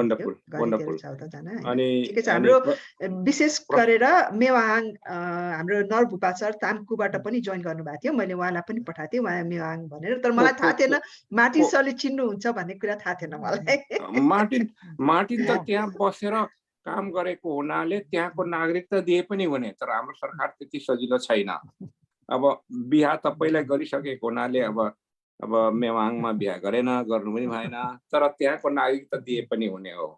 त्यसकारणले एक एक खोला एक एक डाँडा चिनेको छ। म त 2 चोटि पुगेको छु मेवाहाङ। तपाईहरु कति पुग्नु भएको छ? राईहरु पुग्नु पर्ने ठाउँ हो, साह्रै सुन्दर ठाउँ छ, अलिकति कोल्टो छ तर सुन्दर ठाउँ छ। कति जनाले हामीले इन्टरभ्युन गर्यौं, अहिले नेत्रजीलाई देखेँ मैले, अरु कसले इन्टरभ्युन गर्यौं? अब म हजुर अब अर्कोतिर जान्छु है त मामा। अरु सुमाया जी हुनुहुन्छ, उहाँलाई अलिकति परिचय। अन्त्यमा मलाई 2 मिनेट दिनुपर्छ। हजुर अन्त्यमा दिन्छ, हुन्छ ओके। सुमाया जी हजुरलाई देखेछु, हजुरको केही? सम्पूर्णमा नमस्कार। म अलिक ढिलो जोइन भएँ, त्यसको लागि म एकदमै माफी चाहँदै। म चाहिँ सुन्ने काम गर्छु। धेरै खुसी लाग्यो। सम्पूर्णलाई हाम्रो जो उपस्थित हुनुहुन्छ हाम्रो महानुभाव सम्पूर्णलाई मेरो नमस्कार हजुर। यहाँनिर मैले अनि अर्को आइफोन देखाएको छु। अब आइफोनमा अब थाहा भएन को हुनुहुन्छ। 781-701 हुनुहुन्छ, उहाँ बोल्न चाहनुहुन्छ कि हुन्न? नत्र भए पदम सर हजुर पनि ढिलै आउनु भयो, तर पनि एकछिन पदम सर, एकछिन तपाईलाई रोके है मैले। नमस्कार सबैमा, मेरो नाम खड्ग राई हो। म पनि 5 थर रविको खालिङ राई हो, तर मलाई खालिङ भाषा चाहिँ आउँदैन। अहिले म युके बन्तवा भाषी हो। हजुर, अहिले म हजुर युकेमा छु, तर म पनि माफी माग्न चाहन्छु कि मैले पनि ढिलो जोइन गरेँ। यहाँ म एउटा अर्कै कार्यक्रममा आज संलग्न भएको थिएँ, त्यसले गर्दाखेरि म ढिलो आएँ। म माफी माग्न चाहन्छु र सबैमा मेरो सेवा नमस्कार। हजुर, धन्यवाद। पदम सर, हजुरलाई सरी फेरि हजुरको पाला। खड्क राई, एक मिनट है। खड्क राई चाहिँ मेरो भाइ हो र ऊ ताचल क्याम्पसमा पढाउँथ्यो, भूगोल विषय पढाएर उस सहप्राध्यापक रिडर अथवा एसोसिएट प्रोफेसर भएर रिटायर भएको हो, अनि अहिले चाहिँ युकेमा बस्छ। मेरो गाउँको मेरो भाइ हो। सरी। सेवा नमस्कार। म मात्र ढिलो भनेको त अरू सबै नै ढिलो भएको पनि थाहा पाएँ। हामी सबै त्यस्तै हो। हामी सबै त्यस्तै हो। सुन्न पाइनँ, पछि त्यसमा लिङ्क सुन्ने छु। मार्टिन सरको बारेमा धेरै हामीले सुनिराखेको पढिराखेको हो। अब यो लिङ्क चाहिँ पछि म फेरि रेकर्डेडमा सुन्छु। सबैलाई नमस्कार। आई थिङ्क अब मार्टिन सर एउटा क्वेसन थियो होला। I think it's a time बिर्सिनुभन्दा अगाडि हजुरको रेस्पोन्स गर्नु होला। ल नोबेलजी, पहिले त तपाईँलाई नमस्कार। धेरै खुसी छु ढिलो आएको पनि अब भेट्ने मौका छ, खुसी भयो। हामी त धेरै वर्षदेखि यस्तै किराँती स्टडिजमा लागेको छौँ होइन। गाउँ गाउँ पनि हिँडेको छौँ छिनताङहरूमा, अनि सिक्किम दार्जिलिङ पनि सँगै पुगेको। धेरै धन्यवाद, तपाईँलाई धेरै सिकाउनु भयो मलाई। अब छलफल गरौँ। त्यो एक प्रश्न भएको त्यो लासा गोत्र खासी गोत्र भयो, त्यो यो प्रश्न थियो एमएस राई। यो कुरा त म थाहा छ, म धेरै भनेन। त्यो खास लासा गोत्र खासी गोत्रको कुरा खास एउटा हिजो अस्तिको कुरा जस्तो लाग्छ। त्यो मेरो विचारमा त्यो खास त्यो मुन्डुमको कुरा त्यति आउँदैन।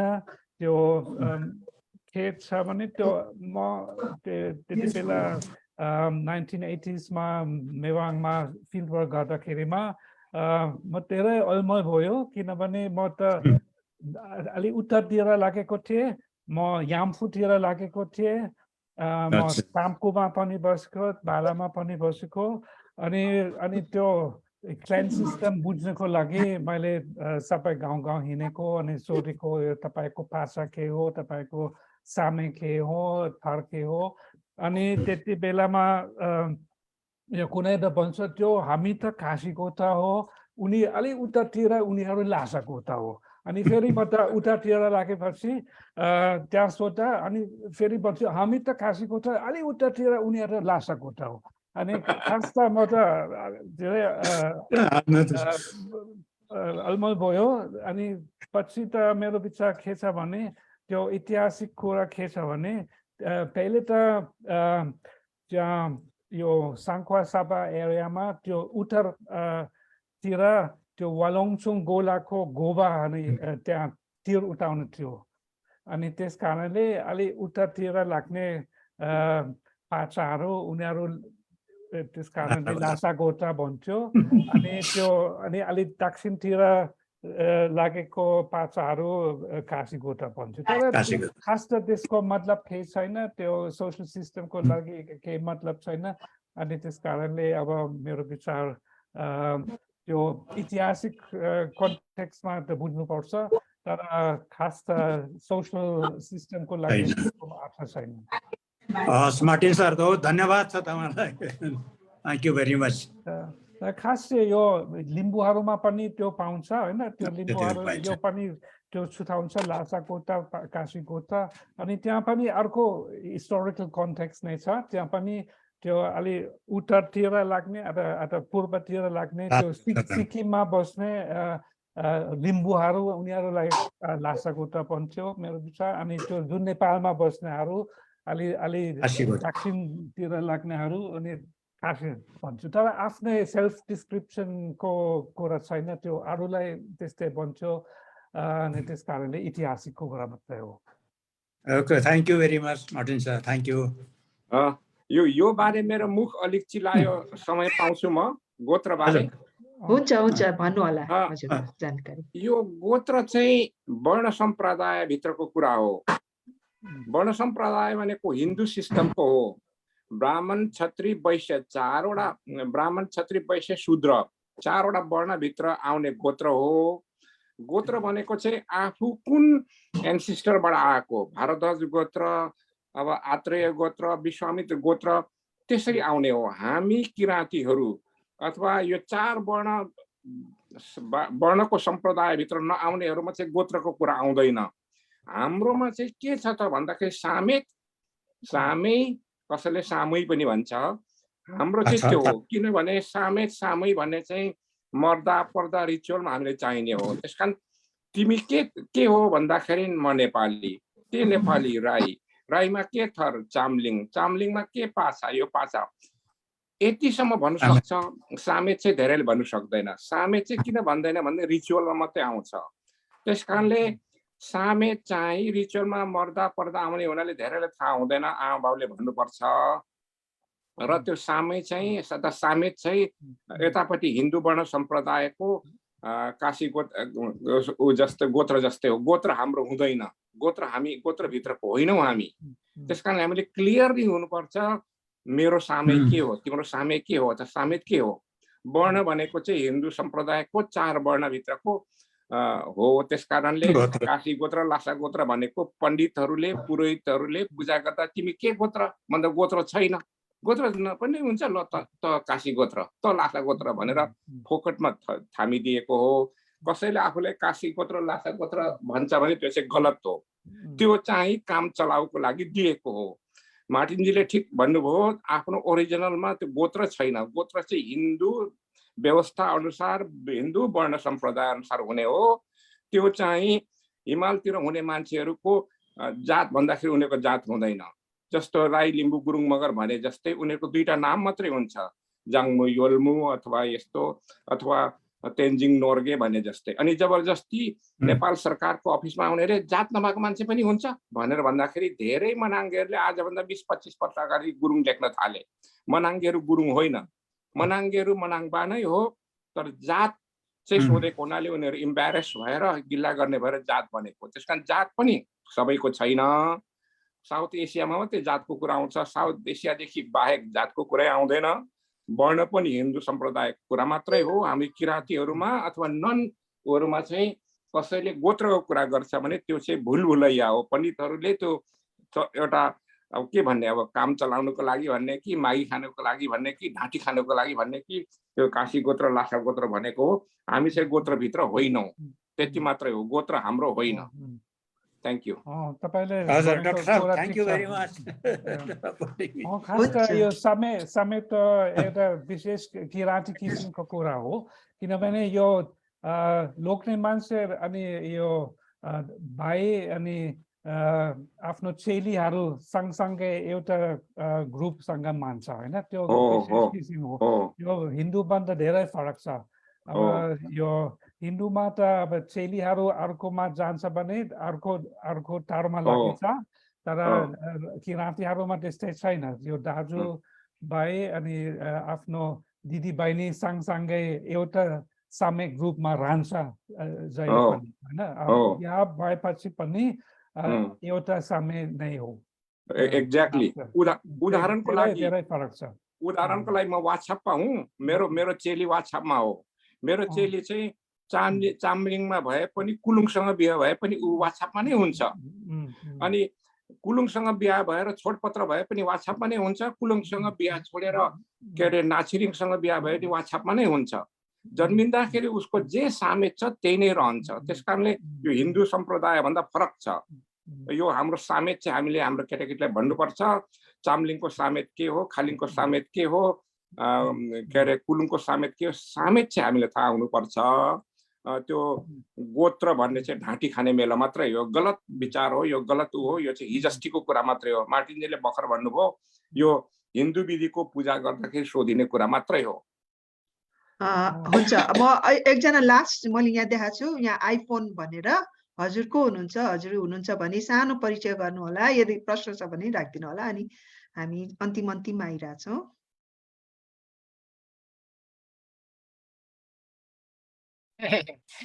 मेरै होला दिदी। Hello hello hello hello hello hello, Narbhupal sir हो? हजुर हजुर, आइफोन मेरै हो दिदी, सरी भयो यो। ल छोटो परिचय भन्नुस् न तपाईको, छोटो सबैलाई जानकारी गरिदिनुस्। हजुर, म त तर देखिन। हेलो, तपाईको हामी भिडियो देखिरहेछु। ए सबैलाई नमस्कार, म नवल किशोर सरलाई नमस्कार, मार्टिन सरलाई नमस्कार। नमस्कार, सेवा सेवा सेवा हजुर। मलाई धेरै वर्ष अगाडि हाम्रो मेवाङ बस्तीमा सरले अध्ययन गर्नु भएको थियो, हामी खादबारीमा भेटेर। हजुर। सरलाई हाम्रो गणेश सरले हाम्रो मेवाङ बस्ती सबै घुमाउनु भएको थियो। सरले हाम्रो जिल्ला, हाम्रो मेवाङ बस्तीलाई असाध्यै प्रशंसा गर्नुभएको कुरा आज पनि सरले दोहोऱ्याइदिनु भयो। अत्यन्तै सरप्रति आभारी छु म, नर भूपाल मेवाङ हुँ सर। अहिले पनि प्रशंसा गर्छु र तपाईहरुको मेवाङ बस्ती अथवा हाम्रो संघ सभाको हाम्रो किराँतीहरुको बस्ती प्रत्येक किराँतीले भिजिट गर्नै पर्छ। एउटा चाहिँ उत्पादनको हैसियतले, वातावरणको हैसियतले, तर त्यो झोल पदार्थ चाहिँ अलिक कम गरे हुन्थ्यो भन्ने मात्रै है मैले।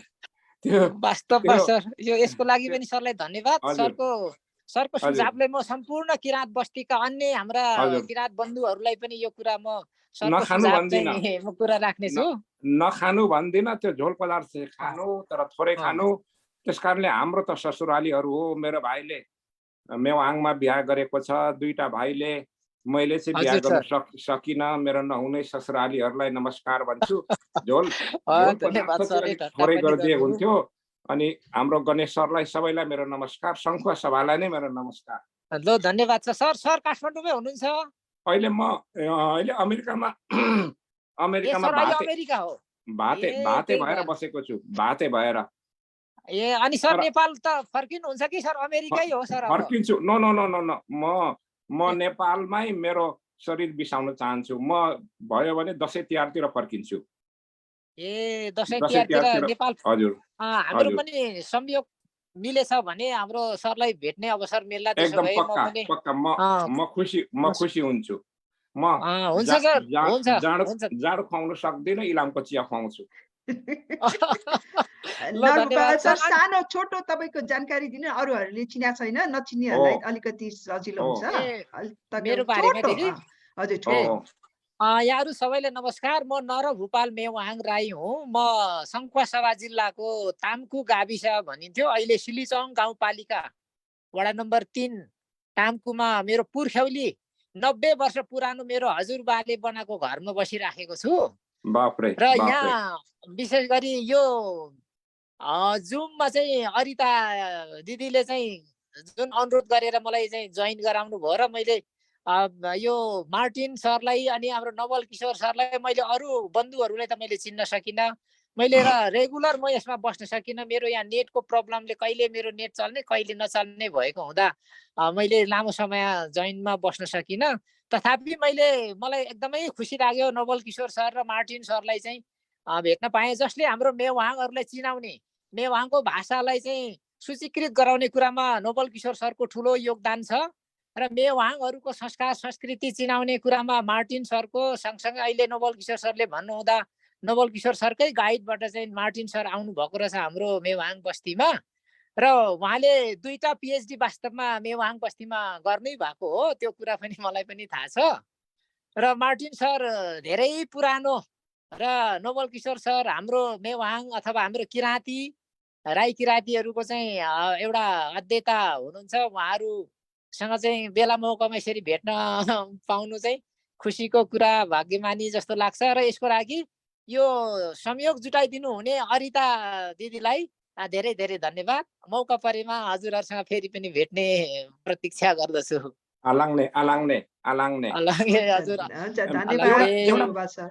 अरिता एउटा प्रश्न उसलाई, हाम्रो नर भूपालजीलाई एउटा प्रश्न, व्यक्तिगत प्रश्न। हाम्रो भीम दाई हुनुहुन्छ नि त्यहाँ तपाईँहरूको गाउँमा, हजुर हुनुहुन्छ मेरो मामा ससुरा हो। नमस्कार मेरो भनिदिनुहोस् है, म यहाँ अमेरिकामा केही दिन भाते भएर मात्रै बसेको, सधैँलाई होइन। म दसैँ तिहारमा फर्किन्छु अनि दसैँ तिहारमा म भीम दाईलाई फोन गर्छु अथवा काठमाडौँ आउनुभएको छ भेट्छु। उहाँलाई मैले धेरै सम्झेको छु, दाजु भाउजू दुवैजनालाई है। मैले हुन्छ नवल किशोर सर, भीम बहादुर हजुर नवल सर हजुर ऊ भीम बहादुरको छोरा भूपाल राज मेवाङ चाहिँ अहिले सिलिचोङ गाउँपालिकाको अध्यक्ष हुनुहुन्छ। कान्छा छोरा। हजुर उहाँ जिल्ला सदस्य हुनुभयो, छोराले पनि भाका टिपेछ, खुसी लाग्यो। हजुर छोरो चाहिँ गाउँपालिकाको अध्यक्ष हुनुहुन्छ, एकदम उहाँ सक्षम मान्छे हुनुहुन्छ। मेरो सेवा सलाम हुन्छ, चढाइदिनुहोस्। म एकदम म फोनबाट सुनाइदिन्छु। मेरो नहुने ससुरालीहरूले त्यो झोल पदार्थ अलिक कम गरोस्, त्यति मात्रै हो। सरलाई कति पछुतो पो भएछ त। हो नि, पछुतो भयो नि। हुन्छ, थ्याङ्क यू। धन्यवाद सर, धन्यवाद। धेरै धेरै खुसी लाग्यो नरबुवा सर, हजुर टाढाबाट आयो हुनाले तपाईँलाई अलिकति भए पनि समय दिएको है। अब हामी कार्यक्रमको अन्तिममा छौँ अनि Martin sir, if you have anything before we close formally. म पनि अब यो नमस्कार पठाइदिनु पर्छ नरबुबाजी। तपाईँ त्यो थाहा छ मेरो, म त धेरै जसो बालातिर बसेको, बालायाममा। अनि त्यो वरुण कुमार राई अझै हुनुहुन्छ बालामा? हुनुहुन्छ, गाउँमै हुनुहुन्छ वरुण कुमार राई। उहाँलाई भेट्दाखेरि उहाँ मेरो नमस्कार बताइदिनुहोस् है। हुन्छ, अवश्य बताउँछु सर, म अवश्य। अच्छा। अनि गणेश कुमार, यो गणेश राई यो याम्फूको पनि हुनुहुन्छ भने त्यो उहाँलाई पनि मेरो नमस्कार पठाइदिनुहोस् है। हुन्छ सर, गणेश सर अहिले काठमाडौँतिर हुनुहुन्छ, म उहाँको सबै सुनाउँछु खबर सरलाई। अब सर नेपाल आउनु भयो र शङ्ख सभा तामको आउनु भने सोझै मेरो घरमा आउनु मार्टिन सर। जति दिन बस्नुपर्छ मेरो घरमा बस्ने गरी मार्टिन सरले आउनुपर्छ तामकोमा। अब म त अघि भनेको अहिले रिटायर भएपछि म अहिले अलि टाइम छ, अनि फेरि तामकोतिर जानु। हामी दुवैजना आउँछौँ। दुवैजना सँगै आउनुपर्छ। मार्टिन सर र नवल किशोर सरलाई मेरो घरमा स्वागत छ, हार्दिक स्वागत गर्न चाहन्छु। दुवैजना आउँछौँ। Thank you. हुन्छ। अब आजको कार्यक्रम हाम्रो समयभन्दा अलिक बढी नै भयो, तर पनि अब हाम्रो गाउँबाट आउनु भएको हुनाले उहाँलाई म अलिकति समय दिएको नै हो। उहाँको सौभाग्य रूपमा उहाँ मार्टिन सरलाई चिनाजाना होइन। अब हामी फर्मली हामी अब क्लोज गर्दैछौँ। वन्स अगेन मार्टिन सर, धेरै धेरै धन्यवाद। And we are very pleased and obliged for your enlightenment on our culture है। त्यति भन्दैमा आजको कार्यक्रम यही सक्यो भने म हजुरलाई जानकारी गर्दछु। धन्यवाद। नमस्कार। सबैलाई आलाङ्ने अनि सबैलाई सेवा। रेकर्ड अफ गरिदिनु होला।